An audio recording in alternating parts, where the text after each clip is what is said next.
Furti, rapine, estorsioni, una lunga lista di reati. I carabinieri hanno arrestato Samuel Cavassa, 36enne di origini sinte, residente a San Nazario, nel Bassanese.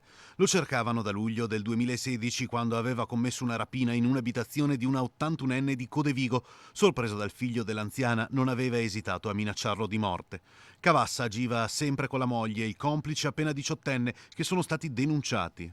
Questi soggetti arrivavano sugli obiettivi, abitazioni, autovetture, contando sull'assenza delle persone.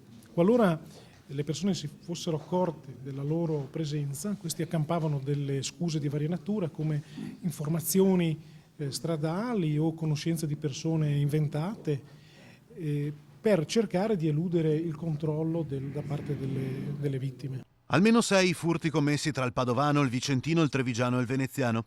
In un caso a Rovolon, il 36enne arrestato aveva tentato di estorcere denaro ad un commerciante di auto fingendo l'acquisto di una vettura. Era arrivato addirittura a minacciare di bruciare il negozio.